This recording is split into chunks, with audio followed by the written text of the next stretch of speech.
suffer, like all that tremendous suffering, which he claims to be so against suffering. Yeah. And when I said, what about the suffering? And he was just like, oh, I didn't really think about that. Yeah, it's just like, you are so dumb. You know, like you just. Well, whether they're dumb or they're willfully blind or willfully ignorant. No, I think, in a sense, I also think that we don't foresee the repercussion of numbness. Mm-hmm. You know what I mean? Like, okay, it might be cool for you to say now because you're sitting pretty in life, but there's going to be a day you have cancer, and there's going to be a day that you recognize your mortality, and then you have to, realize you're not totally in control of your destiny. You know, at this point, it's like survival of the fittest, and it's just a shame that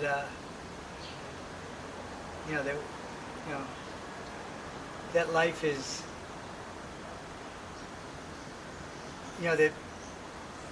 that people have been taught to live in the 99th percentile. And everything below that is dispensable or less than. Yeah. You know what I mean? Even 92% is frowned upon in a Ivy League mentality. You know, anything below like 96 is not valuable. You know, it's like you don't deserve to be here, man. Yeah, and it revealed a lot to me. Hearing him talk about those things. Because I used to be a little bit more, I don't know, conventionally left, left wing, and I was open to the idea of population being an issue, and now I know the history of that idea. That's the idea for survival of the fittest. Yeah. Which goes back to this guy Thomas Malthus. This concept, even though the term came about that, but the concept was from him of basically like the life-producing resources on Earth are. Try to maintain your. What? Your eye contact with me too. Oh, okay. Yeah. So that's okay. Okay. Yeah.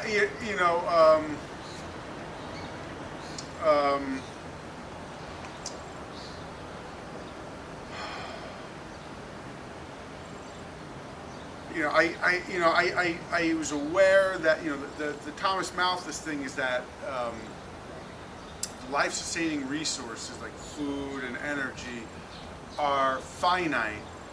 So if the population grows at a fast enough rate, we can't feed and house everyone.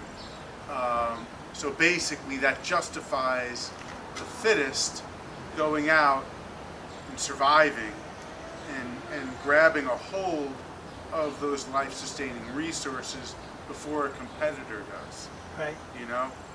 Which leads to the idea of survival of the fittest, which I think is, evolutionary philosophical principle that's important to understand because it's a part of life. Even if it's nasty or doesn't sound good,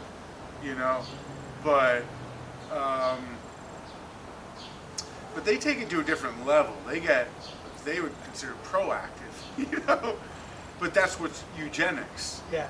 Yeah.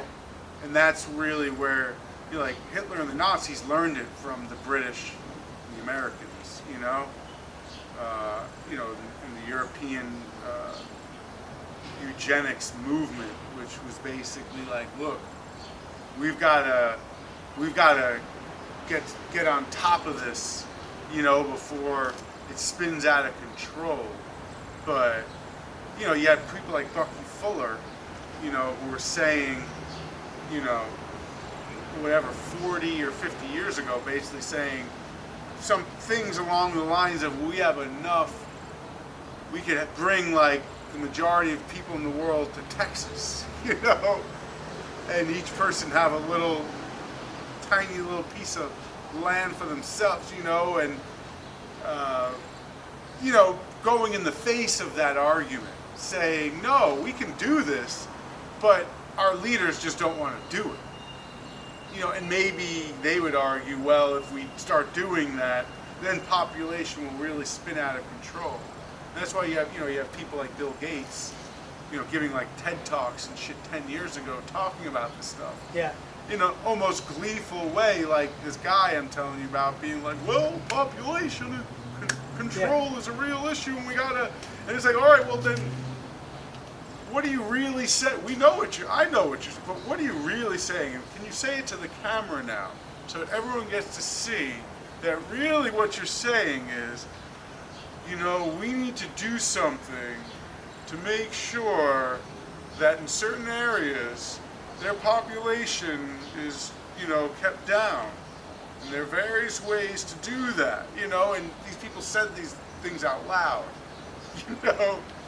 and here they are trying to claim to want to save everyone, and it's like, how do you want us to take it seriously when you're all on camera telling us that the thing you're claiming to do right now is the thing that you said is going to destroy the earth, according to your, which is it, Something's got to give. That's why. I think that's why, the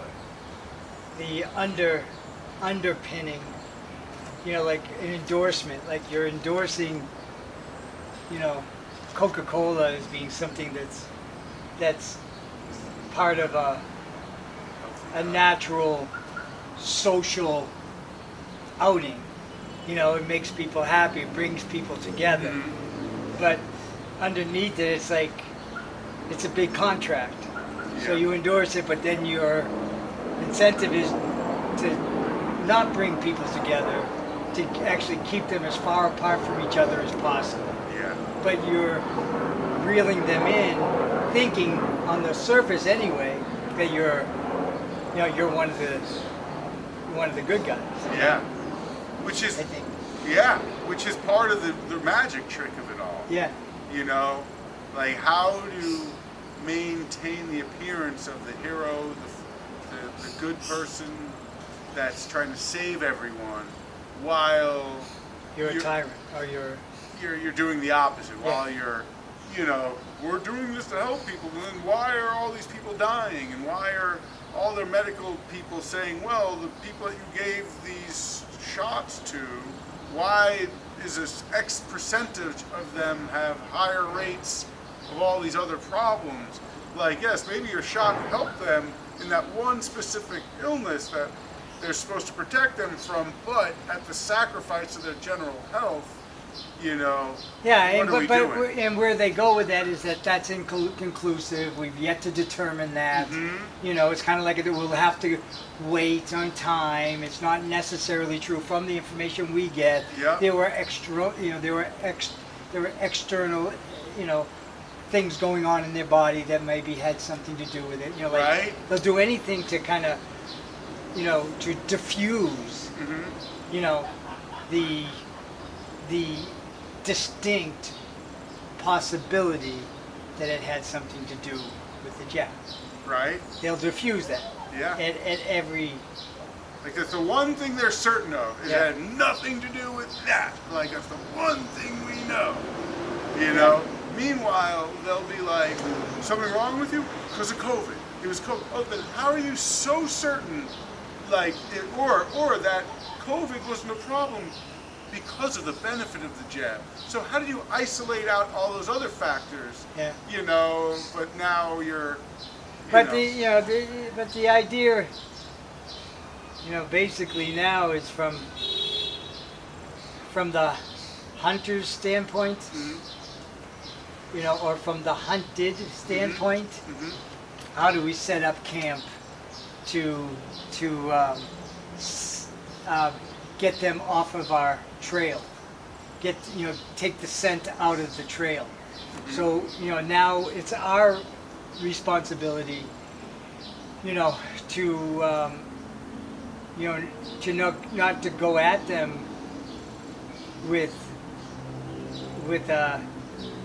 how do you say, with procedures that they're familiar with, but procedures they're unfamiliar with. Yeah. They're unfamiliar with sustainable crops. You know, how to keep yourself healthy on a leaf or two a day. How to drink purified water that is alkaline based to keep your cell functions to a higher level. You know, like we don't need the new, you know, medication that says it will keep you younger because it, you know, like you're not gonna fall into the system. We've got to do it organically, and we got to get them off of our sets. And we got to show that we don't really need them to. Well, yeah. I mean, I think unfortunately now, like the historical, like kind of like RFK Jr. He said at one of these rallies, like a Defeat the Mandate rally or something like that, maybe within the past year. He said, you know, when the Nazis were in power, it was like, as terrible as they were, you could still sneak out of the country or climb into the mountains and hide.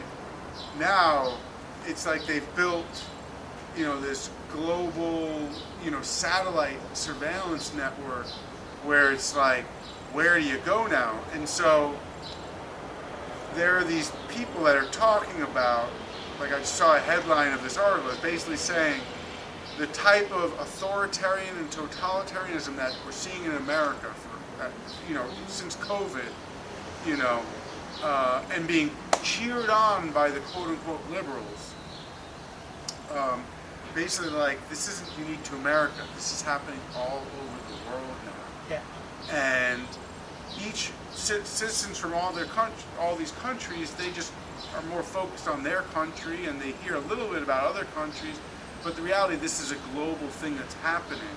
So we can do our things to throw them off our scent in little ways, but this is like, it is a global phenomenon in a similar way that if we look back to, like, I don't know, the 1980s, and we're like, we could have done something. Like, they didn't have this all-seeing eye surveillance state. They didn't have, you know, the ability to eavesdrop on every human being. They had the ability to eavesdrop on certain people, Yeah. you know, but they didn't have these AI systems to go through all of that information and organize it and tell me, who are the people, tell us, Siri, who are the people we should be surveilling the most actively? You know, oh, well, let me tell you, here's 1,000,000,001 permutations for how to go about it. Okay, then we will station this group to focus on 1,000,000 and this group to focus on the next 1,000,000. You know, we're going to figure out the best ways, and if we don't do it, our competitors in China or Russia will. You know, and it's like, at this point, it's like we're so far removed from the ability to know what's real and what's not. You know, that, like, say, like this thing that just happened in Russia. You know, I don't know if you know, with this Prigozhin guy and Wagner Group. You know, I have some pretty good sources, like different sources that I go to, and I think I have a pretty good handle now on what the possibilities of what might have gone down. You know, from a skeptical, critical analysis perspective, like the Western propaganda is like, oh my God, civil war in Russia, Putin's weak, what we're doing is working, what we need to do is just get more money and send more money and more weapons and just keep doing that, it's working, you know.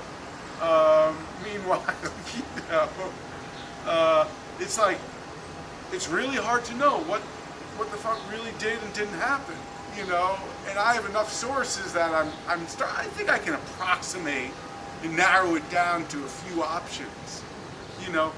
But you know, like my buddy who's a chess teacher says when he teaches chess, like, and you know, there are these chess puzzles where it'll give you like a high level position on the board. Some position on the board where there's just one, there is, you know, there's maybe a few pretty good moves, but there's one optimal move. And he says, you know, he calls it, like, doesn't necessarily have to be, but he's like, what's the juicy move? That's what he said. What's the juicy move? When you look on the board, what's the juicy move? And usually, it's a check. It's a check that forces them to react a certain way. No, it could be a capture that forces them to react a different way, but oftentimes these high level ones, it's a check that, okay, now they've got to do this. But you're like, I'm not going to do a check because I lose my queen. It's like, yes, that's why you're not a great chess player. Yeah. The next level begins when you realize if you're going to beat some other great chess player, you have to find a way to trap them by sacrificing your queen or your rook or something like that, that most people would never even entertain the possibility of that move because they're like, I lose my queen or I lose my rook. But it's like, well, until you understand that that your hesitancy to lose that piece holds you back, because what this game is about is capturing the king. Fuck your queen. Yeah. You know, your queen only matters as capturing your opponent's king and protecting your king. Yeah. Once you understand that, but first level is you're just thinking about the points or being up in pieces without realizing, like, no, the smarter player will know, yeah, okay, that's the way the lower or medium level players operate under that level of awareness. So you need to be aware that's how they play, and you have to take advantage of that. You have to take advantage of that. Their nightmare is to lose their queen. Yeah. So they won't think that way. So when you do this move where you sacrifice your queen, like, that can be the awakening for a mid-range player to start becoming a good to great player. It's like, wait a second, why is this person giving me their queen for nothing? Yeah. You know? And then you go, wait a second, maybe this is a trap. Yeah. And then that's the first inkling of, oh, maybe this is a trap, as opposed to like, give me their queen, I'll take it. Yeah. You know, they're gonna, what? We lost the World Trade Center? What? How could we? It's like, but if we let the World Trade Center go down, if we take their king, and what are we losing? We're not even losing the queen. We're losing a rook. You know, we don't even have to lose a queen for this shit. You know, let alone like understanding it's not just the world. What if they're willing to lose a? What if they're willing to lose America? America's World Trade Center is a rook or a bishop. You know, America, that's a queen. You know, it's like it's hard to think that way. And even me, when I'd hear before COVID, I would hear some of these theories, and like they're looking to destroy America. They're going to crash America and the American economy. And I was just like, why? Why? America is the empire. Why do they want to destroy their empire? That doesn't make sense to me. I'm not saying there isn't some logic or strategy to what you're saying. I'm just saying I don't get it. But I'm aware that maybe I'm not a good enough chess player to understand giving up that queen. But I'm a good enough chess player to know that the best players are willing to sacrifice their queen to win the game, but I just couldn't understand how losing America or destroying America, now I'm starting to get it because I'm seeing it really is a global empire, that America, kind of like the British Empire, it served its use, and now, like the British Empire, is ready to be demoted into a little bit more of a background supporting cast role. Yeah. You know, whereas the average American, why would they accept that? Wait, we have to sacrifice our well-being for what? So that you can take out Putin? You know, and that's if we're accepting at face value that they really want to take out Putin. Like, what if they don't want to take out Putin? What if the whole idea, and this is the juiciest move to me, that doesn't mean it's the right move, but in my way of seeing, the juiciest move is they don't want to take out Putin. Yeah. The juiciest move is they work with Putin. They work with Xi in China, you know, and maybe there'll be some holdouts and they have to get rid of holdouts. You know, and maybe Putin is just a holdout and they're going to wait him out until he dies, because eventually he will die. And then they'll have someone else that they think they'll fare better against or something. You know, I don't know. Yeah. But the juiciest move would be like, what if we're not at war with Russia? What if what's going on is theater for other reasons? Like, for example, the very minimum, just suck whatever little bits of blood and resources and money that we have, just keep it funneling that way out the door. You know, and by that means, it doesn't mean like we just give them money. What that means is we give them money to pay the military-industrial complex to send them weapons. You know, we're giving them money to give them money to send weapons to them to fight their adversary, whether he is their adversary or not. You know, and most people I know and listen to agree that he's their adversary. You know, but not many are willing to explore the idea or entertain the idea of, what if Putin's not an adversary? What if Putin is just the Iron Sheik? You know, and America is Hulk Hogan, you know, and that's how you sell tickets to the WWF, you know, and you keep everyone kind of in line more or less, you know, and not getting so angry that they just shake the Etch-a-Sketch or flip over the board and say, fuck it. If I'm not winning, then you don't win. You don't get to play either. You know, like that's ultimately what they never want to happen. Yeah. You know, and so that's why to me I can see how. That doesn't mean it's so. I think it's still more likely that Putin is an adversary or competitor, and that is at face value. But the difficulty to think that way, that may entertain the thought, and that's the mark of a high mind, is the ability to entertain a thought without accepting it. Yeah. So when I talk, so that's like with my dad, he's so all in on Zionism and the Jewish supremacy thing, you know, and the Jewish trauma thing, that he can't even open his mind to the idea that there might be Jewish oligarchs that might be willing to partner with people that they're supposed to be sworn enemies with, and they might even be willing to use their own people as pawns if it will get them ahead, you know, and you know, because it's like a never-ending poker game. Yeah. You know? Yeah, I mean, it's like, you know, trading players in sports, you know? Mm-hmm. You trade up your big guy, you do it for a second draft choice. Right. You look somewhere down the line, you sacrifice the guys that are playing now. Right. To not play with the guy they really love, and why would you lose him? Because you guys are out the door. You know? We're rebuilding as of now. Yeah, exactly. Yeah. Exactly. But if the people are so short-sighted, where they're like, all I care about is this season, then they're like, you know what?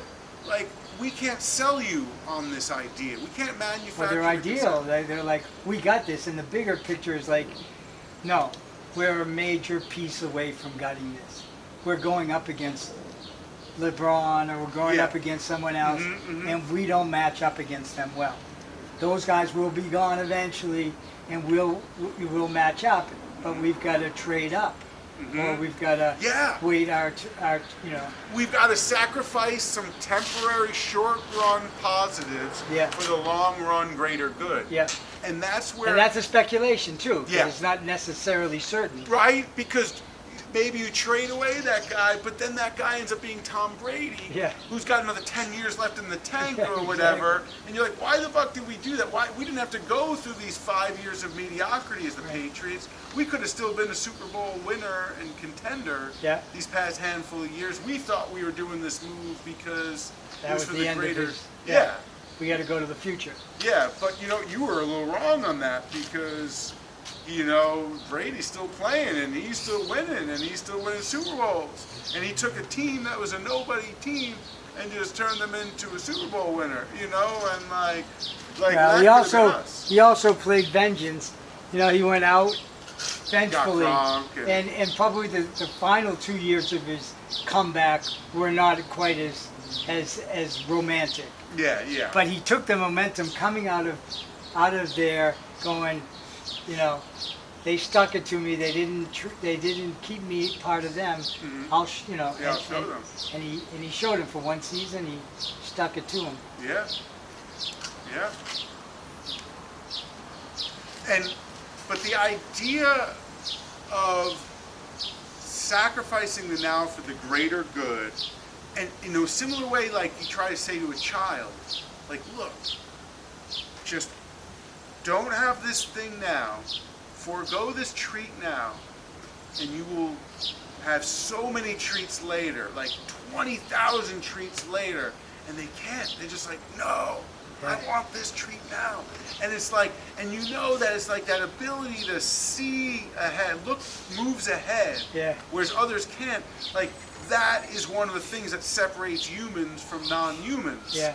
You know, we would get devoured by most animals if we lacked that ability to see moves ahead, and to, you know, monkeys can come up with and use primitive tools. Humans can take those primitive tools and make them into these elaborate tools. And it's not just humans. There are a bit like dolphins and whales. I bet you can communicate in certain ways.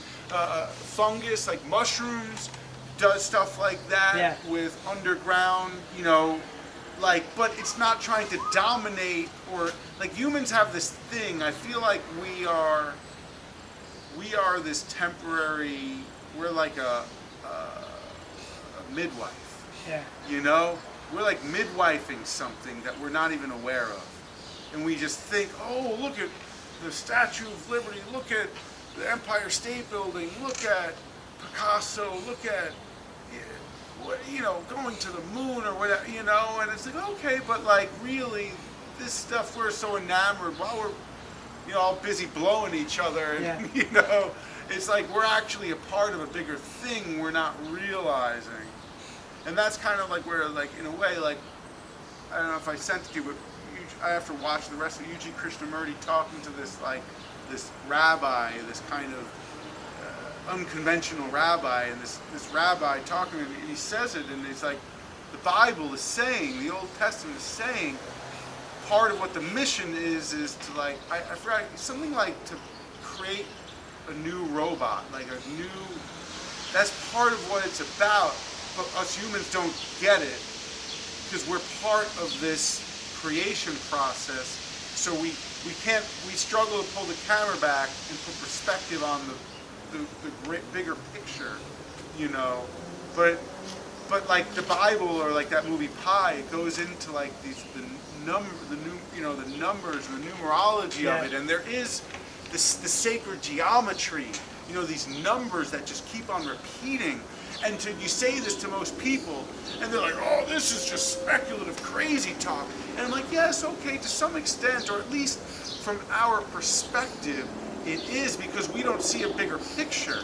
We just think this car ran into that car. You didn't realize if you pulled the camera back enough, you're like, no, this traffic light was broken, or this person was angry about this, that person was upset about that, so they were on the phone, and this person did that, and you didn't realize, you just thought these cars hit, and it was just a coincidence. But there was a whole causality here you don't understand, because you can only see one move ahead. But if you can pull the camera back enough and see enough moves, so how do you throw them off the scent when they can see so many moves ahead, and we're just so deep in the forest we can't see the forest for the trees? Well, there's a benefit, kind of like in the Vietnam War. We might be the far superior military with more resources, more manpower, more advanced, but they have the home field advantage, and they're fighting for their survival. We're doing it for greed and empire. Yeah. Like, you know, we don't fight with the same, you know, we're committing a genocide, they're gonna do everything. So that's, in a way, that's what we're up against. If everybody knew that it was just people coming down with machine guns or whatever, and it was overt, and we knew we needed to stop this, more people might try to stop it, but it would be old school war. Now it's like a new thing, war, where it's, before they wanted everybody to know it was a war because they needed to raise humans to fight in their war. They needed to extract certain materials, you know, which they still need to do. But now, I really feel like And this is why we, like, kind of like you were saying, we have to use things that they don't have. Because they're used to a certain type of resistance. Yeah. But what if you go about resistance in a way they're completely unprepared for? Right. And that's what I'm busting my ass to try to tap into. Yeah. Yeah, and I feel like these people are the meek. Now they're Yeah. the powerful, but they were the meek. Yeah. They were the meek that inherited the earth by figuring out, in the way like unconventional approaches to warfare and to winning, that the older guard didn't get. They're like, no, you have to go about it this way and this way. And this new meeker guard said, no, we understand and see things that you don't see, because you've never had to see these things. You know, you've never had to hide in a basement, in an attic. You know, you never had to do X, Y, and Z just to survive. You know, once you've done that, you'll never let anyone, get that upper hand on you again. You'll never let someone else have that advantage over you, and you'll become a master of that, and then you'll become a master of gently seducing enough of the masses so that they'll let their guard down. Think it's these other monsters as opposed to this kind of amorphous, shape-shifting blob that, can take Wonder Twin powers and take the form of a submarine, or take the form of a rumor, or take the form of a virus. Yeah. In ways that most people would never suspect. Take the form of the good guys. Take the form of the liberals. Yeah. Take the form of the progressives that, that normally would have never stood for this, that would have fought you tooth and nail. But now, they are your most devout followers. Like getting the atheists to push, religion. Yeah. It's like, how did you co-opt the group that you knew would be most resistant, and you get them to be the pushers of it? Or like Zionism. How do you get the people that said never again to go and just, hey, it's better to be the hammer than be the nail, and go do it to a whole other grouping of people, and you know what? Like, we're justified, because look what happened to us, and the cycle, rinse and repeat, And that's what I mean. It's not just political. This is as spiritual as it gets on some level. The highest spiritual is that none of this is real. All physical matter is an illusion, so why take any of it seriously? Why take our health seriously? Yeah. Why not just go to shit? Yeah. And it's like, well, because, when you start over again and get reincarnated, well, like there's something to, right? I feel it, and maybe I'm wrong on this. Yeah, it's like Pascal's theorem, it's not worth it if it's not true, but then in the end, it still is forcing you into a deeper consciousness to be a good, decent human being. Mm-hmm. Instead of just going out every man for themselves and eating off the top and not considering anybody else. At least if you share. Right, at least if you share. Yeah, it's progressive. Yeah. For society. And it is relatively progressive compared to the person that just takes what they want and then takes a big shit on the rest of the food pile and says, I got what I need, fuck y'all. And then leaves a world behind that's starving and that's an ancestor to that behavior, opposed to believing and trusting. Okay, man, that's good. That's it. Oh. You okay? Yeah, I'm good.